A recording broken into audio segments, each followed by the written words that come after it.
Eu nunca fui de acreditar em fantasmas ou coisas que vão além do que os olhos podem ver. Mas depois daquela noite, tudo mudou. Meu nome é Antônio e sou caminhoneiro há mais de 20 anos. Já vi de tudo nessa estrada. Acidentes, tempestades, até mesmo animais selvagens cruzando na frente do caminhão. Mas nada, absolutamente nada, poderia me preparar para o que aconteceu naquela noite. Era uma noite fria de inverno e eu estava dirigindo pela BR-116, uma das estradas mais longas e solitárias do país. Minha carga era urgente e eu precisava chegar ao meu destino antes do amanhecer. O rádio estava sintonizado em uma estação de música country, mas o sinal começou a falhar, cheio de interferências. Decidi desligá-lo e seguir em silêncio, apenas com o ronco do motor como companhia. A estrada estava deserta, como costuma ser nessa hora da noite. As luzes do caminhão iluminavam apenas alguns metros à frente e o resto era escuridão pura. De repente algo chamou minha atenção. Um vulto, uma figura humana apareceu na beira da estrada. Eu reduzi a velocidade pensando que poderia ser alguém precisando de ajuda. Quando me aproximei, vi que era uma mulher, vestida com um vestido branco, encharcado e sujo de lama. Ela estava com os braços cruzados, como se estivesse com frio. Parei o caminhão e abri a janela. "Precisa de ajuda?" perguntei. Ela não respondeu, apenas olhou para mim com olhos vazios, como se estivesse em transe. "Senhora, está tudo bem?" insisti. Ela finalmente falou com uma voz baixa e rouca. "Você pode me levar até a próxima cidade? Estou perdida." Eu hesitei por um momento. Algo naquela mulher me deixou desconfortável, mas não podia simplesmente deixá-la ali, naquela estrada deserta. "Pode entrar", disse, abrindo a porta do passageiro. Ela subiu lentamente e eu senti um arrepio percorrer minha espinha. O interior do caminhão parecia ter esfriado de repente. Retomamos a viagem e eu tentava manter a conversa leve. "Qual é o seu nome?" perguntei. "Maria", ela respondeu sem olhar para mim. "O que você estava fazendo sozinha na estrada, Maria?" insisti. Ela não respondeu, apenas continuou olhando fixamente para a estrada à frente. Depois de alguns minutos de silêncio, comecei a sentir uma sensação estranha, como se estivesse sendo observado. Olhei para o retrovisor e vi que Maria estava olhando diretamente para mim, com um sorriso estranho no rosto. "Você é um bom homem, Antônio", ela disse, como se conhecesse meu nome. Eu nunca tinha me apresentado. "Como você sabe meu nome?" perguntei, tentando manter a calma. Ela não respondeu, apenas continuou sorrindo. A sensação de desconforto aumentou, e eu decidi que precisava me livrar dela o mais rápido possível. "Olha, a próxima cidade não está muito longe. Vou te deixar lá, tudo bem?" disse, tentando soar amigável. Maria não respondeu.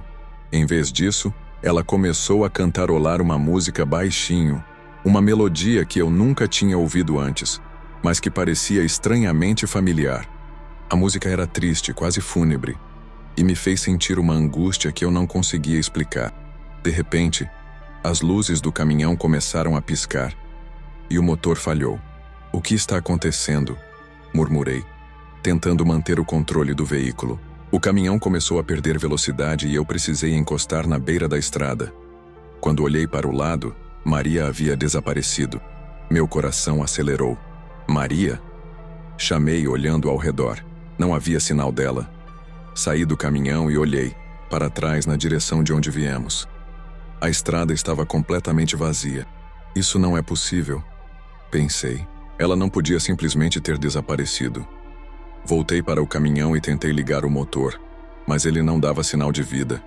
O rádio, que estava desligado, de repente ligou sozinho, e a mesma melodia que Maria estava cantarolando começou a tocar. A voz, no entanto, não era dela. Era uma voz masculina, rouca e cheia de dor. "Antônio, Antônio", a voz chamava. Eu estava em pânico. "Quem está aí?" gritei, olhando ao redor. A estrada estava deserta e a única luz vinha das estrelas acima. A voz no rádio continuou. "Você não pode escapar, Antônio. A estrada é sua condenação." Nesse momento, vi algo se movendo na escuridão. Era uma figura se aproximando lentamente. Era Maria, mas ela estava diferente. Seu vestido estava rasgado e sujo de sangue, e seu rosto estava pálido e deformado. "Você deveria ter me ajudado, Antônio", ela disse, com uma voz que ecoava como se viesse de outro mundo. Eu tentei correr, mas minhas pernas não respondiam. Ela se aproximou cada vez mais até que pude sentir o frio de sua presença. Você é um dos culpados. Ela sussurrou, antes de estender a mão e tocar meu rosto. Acordei no hospital, com os médicos ao meu redor. Disseram que me encontraram, desmaiado ao lado do caminhão, que estava completamente destruído. Não havia sinais de Maria, nem de qualquer outra pessoa, mas desde aquela noite, eu não consigo esquecer a melodia que ela cantarolava. E toda vez que estou na estrada, sinto como se ela estivesse me observando, esperando por mim. Agora eu evito a BR-116 a todo custo, mas às vezes, quando estou dirigindo sozinho à noite, ouço aquele sussurro baixinho: Antônio, Antônio, e sei que um dia a estrada vai me levar de volta para ela.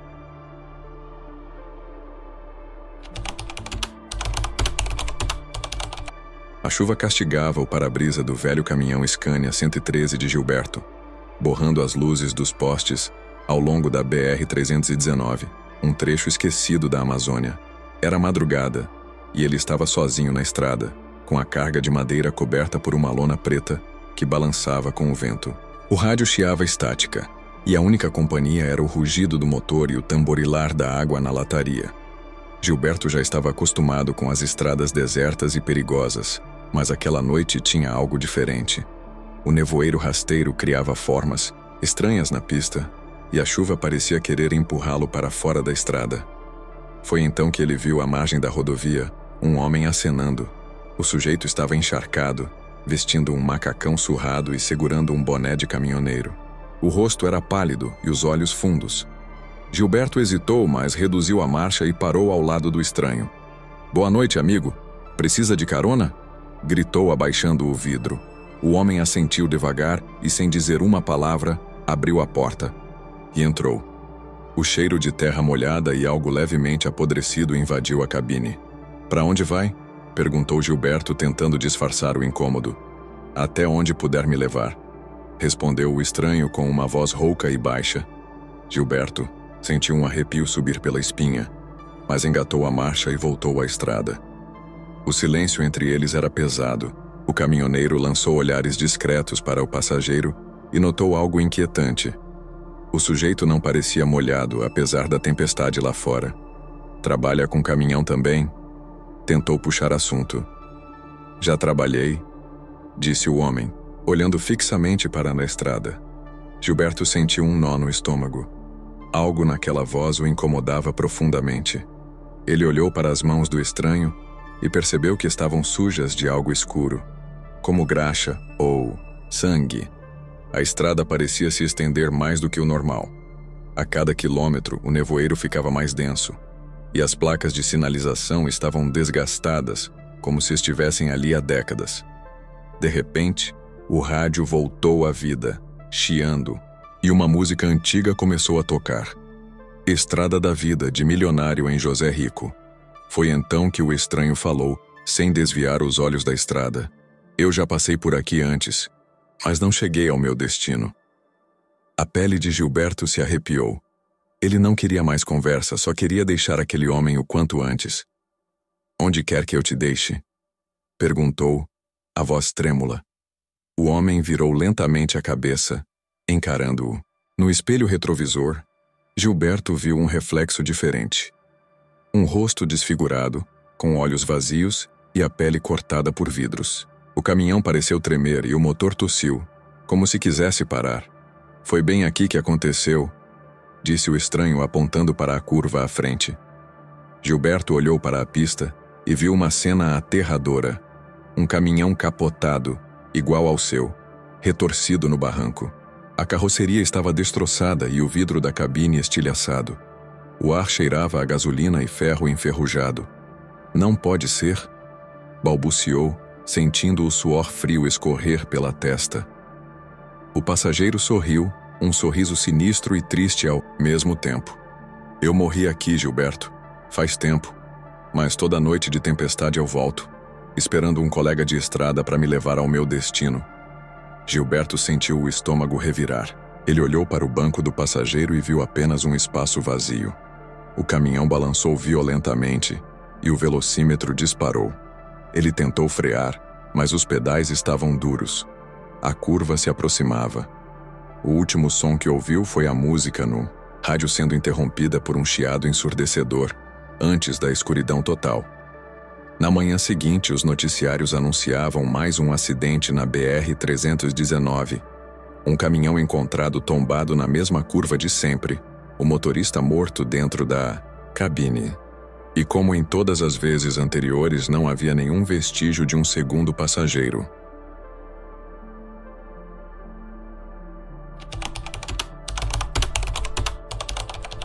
João Caveira e Mário Trovão eram dois caminhoneiros veteranos acostumados a enfrentar as estradas mais perigosas do Brasil. Naquela noite, transportavam uma carga de combustível pelo interior de Minas Gerais. O GPS sugeriu um atalho por uma estrada pouco conhecida, chamada BR-666.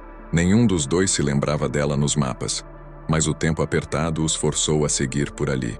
A rodovia era estreita e cheia de neblina. As árvores pareciam se fechar ao redor, e a escuridão parecia mais densa do que o normal. O rádio chiava, e até a buzina dos caminhões soava abafada. Mas o que mais incomodava João e Mário era o silêncio absoluto. Nenhum carro na estrada, nenhuma placa, nenhuma viva alma. O primeiro aviso Mário dirigia na frente enquanto João vinha logo atrás. Pelo rádio, Mário tentou puxar conversa. "Tá sentindo esse cheiro estranho, Caveira? Parece queimado." João sentiu um arrepio. Sim, havia um cheiro forte no ar, como óleo queimado e carne queimada. Foi então que os faróis de Mário iluminaram algo no acostamento.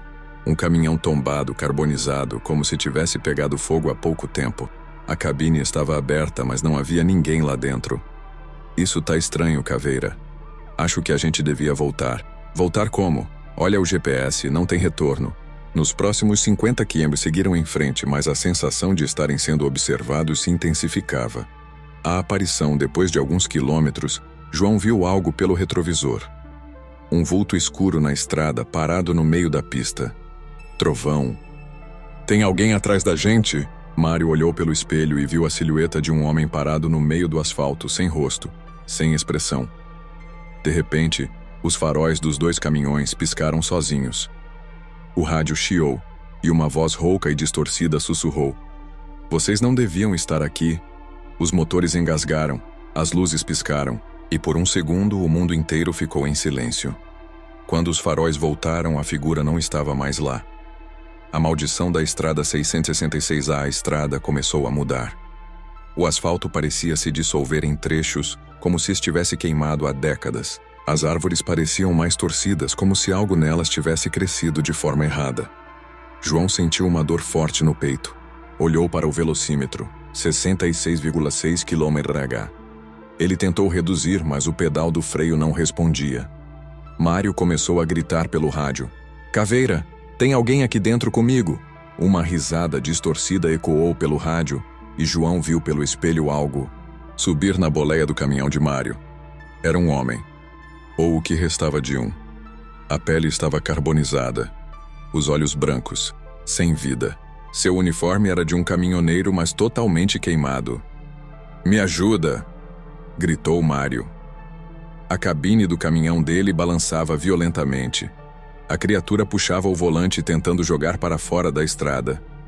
João acelerou, tentando se aproximar, mas quando piscou os faróis para iluminar melhor, viu o rosto do caminhoneiro morto e percebeu algo terrível. Era ele mesmo, ou melhor, era uma versão queimada dele mesmo, com olhos vazios e um sorriso macabro. "Todos os que entram nessa estrada pertencem a ela", disse a criatura, com uma voz que parecia vir de dentro, da própria mente de João. O destino selado Mário perdeu o controle. Seu caminhão tombou, deslizando de lado, até explodir em uma bola de fogo. João freou bruscamente e correu para tentar salvar o amigo. Mas quando chegou lá, o fogo sumiu. O caminhão estava intacto, e dentro da cabine, nada. Nenhum sinal de Mário. Só o rádio ligado, repetindo uma única frase como uma maldição: "Agora você está sozinho." A estrada continuava à sua frente. O GPS mostrava o mesmo ponto, sem atualização. O rádio estava mudo. João voltou para seu caminhão, tremendo. Ligou o motor e seguiu dirigindo, sem rumo. Até hoje, Dizem que na BR-666, se você ouvir um caminhão buzinando na madrugada e olhar pelo retrovisor, pode ver João Caveira ainda tentando sair dessa estrada maldita, mas sem nunca conseguir.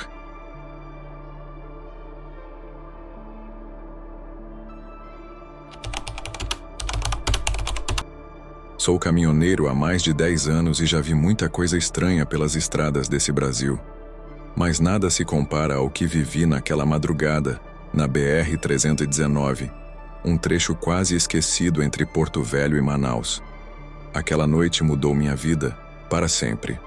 Era pouco depois da meia-noite quando eu saí de Humaitá, no Amazonas. Estava transportando uma carga de mantimentos para uma comunidade ribeirinha, um serviço que já fiz algumas vezes.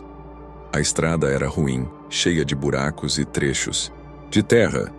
Meu rádio estava mudo, sem sinal, e o único som era o motor do meu bruto e o zunido dos insetos. A noite estava pesada. A lua cheia iluminava a mata dos dois lados da estrada, mas a sensação era de escuridão. Aquele tipo de breu que parece que engole a gente. Depois de uns 100 quilômetros notei algo estranho. Um ponto de luz fraca piscava na beira da estrada. Era uma lanterna. Alguém estava acenando para mim. Parei o caminhão e abaixei o vidro. Um homem magro, de boné e camisa rasgada, se aproximou. Ele tinha um olhar perdido. Amigo, preciso de ajuda. Meu carro quebrou ali na frente, disse ele apontando para um matagal. Olhei em volta. Não havia nenhum carro, mas algo me dizia para não discutir. Entra aí. Falei, destravando a porta do passageiro. Ele subiu no caminhão e ficou quieto, olhando para a frente. O ar dentro da cabine ficou pesado, como se alguém tivesse cortado o oxigênio. Depois de alguns minutos rodando, tentei puxar conversa. Você mora por aqui? Ele demorou a responder. Já morei. Há muito tempo. Seu carro tá onde mesmo? Ele virou o rosto lentamente para mim. Não se preocupe com isso. Minha espinha gelou. A voz dele parecia vir de dentro da minha cabeça, como se ecoasse pelo caminhão. Fiquei quieto e continuei dirigindo. O suor escorria pela minha nuca. Depois de um tempo, vi um posto de gasolina abandonado à frente. Um alívio. Podia parar, fingir que ia verificar algo no caminhão e tentar entender quem era aquele sujeito. Vou encostar ali. Mas antes que eu terminasse a frase, ele sussurrou. Não pare. Só siga em frente. Meu corpo inteiro se arrepiou. Meu pé tremeu no acelerador. Por quê? Ele virou para mim e pela primeira vez o vi de verdade. Seus olhos eram fundos, sem brilho. Sua pele parecia cinza, e então ele sorriu. Um sorriso torto com dentes manchados e gengivas escuras. Porque eles estão esperando. Olhei pelo retrovisor e vi algo que me fez quase perder o controle do caminhão. Havia figuras saindo do mato. Muitas delas, magras, de pele pálida, de olhos fundos e vazios. Algumas sem rosto, outras com bocas enormes abertas em expressões silenciosas de terror. E elas estavam vindo na nossa direção. Pisei fundo no acelerador. Corri pela estrada esburacada, desviando das crateras e ouvindo os estrondos das coisas batendo no caminhão. O passageiro ao meu lado riu baixinho. Você não pode escapar. Escapar do quê? Gritei, sentindo a garganta seca. Da estrada das almas perdidas. Meu coração batia forte. O painel do caminhão piscou. A luz do farol começou a falhar. E então, tudo ficou escuro. Quando acordei, estava deitado no asfalto. O caminhão tombado ao lado. Minha cabeça latejava e o cheiro de óleo diesel impregnava o ar. Fui levantando devagar e vi algumas pessoas ao redor. Policiais, bombeiros. Um homem com uma prancheta se aproximou. Você é um homem de sorte, amigo. Essa estrada já levou muita gente. Olhei para o caminhão destruído e senti um arrepio. Como assim? Há anos um grupo de caminhoneiros desapareceu nessa região. Dizem que a estrada nunca os deixou ir embora. Minha boca secou. Eu peguei um passageiro. Ele estava na estrada. O bombeiro me olhou sério. Amigo, você estava sozinho quando encontramos você. Engoli em seco. Mas então algo me fez olhar para o retrovisor quebrado do caminhão tombado. E lá, No vidro sujo de poeira, eu vi um reflexo. Era ele, sorrindo e sussurrando algo que eu jamais esquecerei. Nos vemos na próxima viagem.